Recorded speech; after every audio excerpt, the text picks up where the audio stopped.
Story Vision Studios.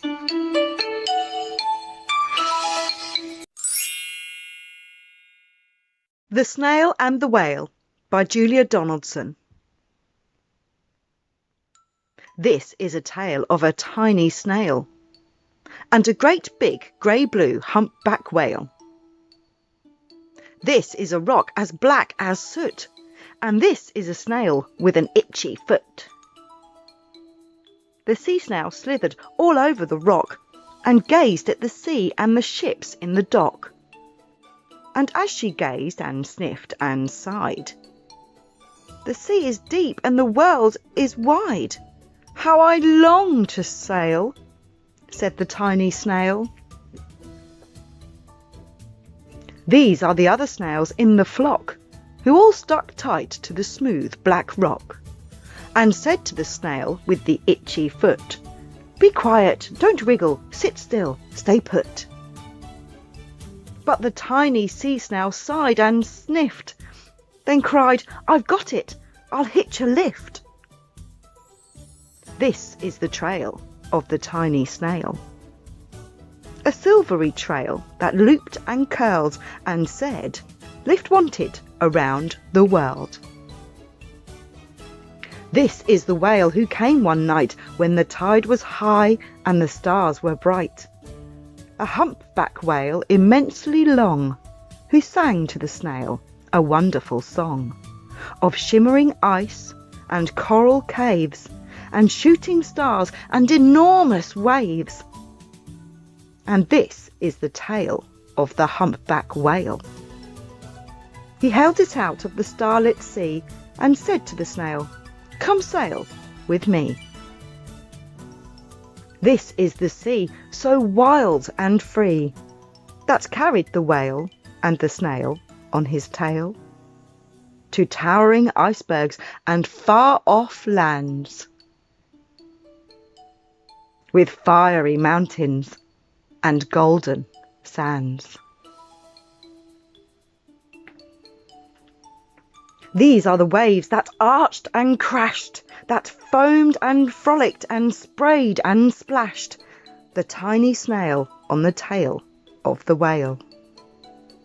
These are the caves beneath the waves, where stripy fish with feathery fins and sharks with hideous toothy grins swam round the whale and the snail on his tail.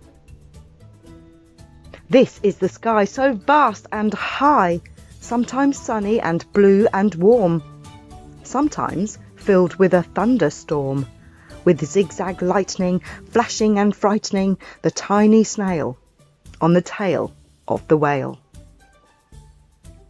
As she gazed at the sky, the sea, the land, the waves and the caves and the golden sand, she gazed and gazed, amazed by it all. And she said to the whale, "I feel so small." But then came the day the whale lost his way.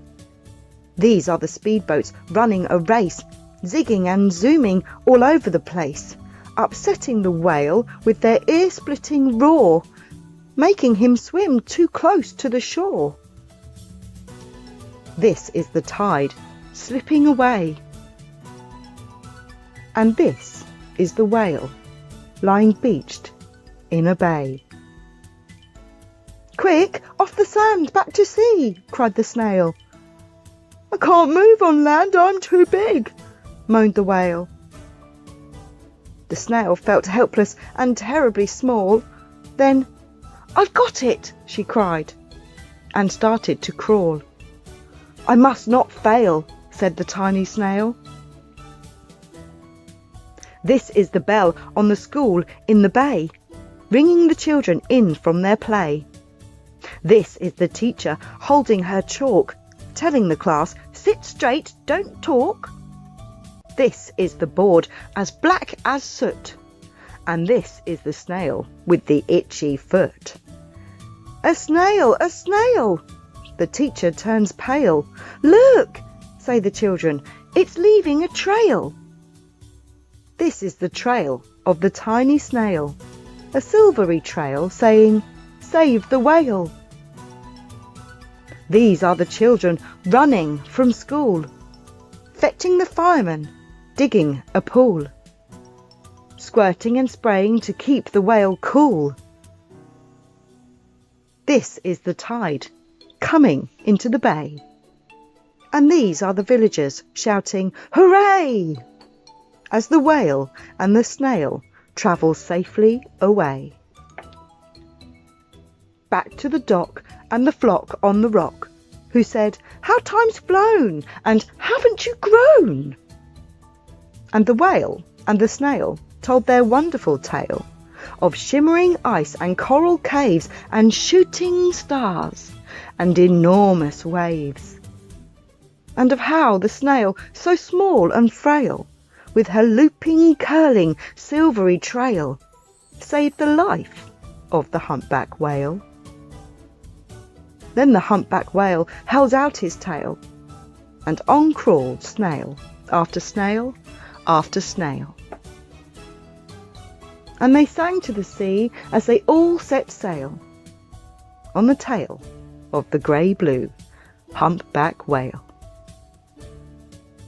The end.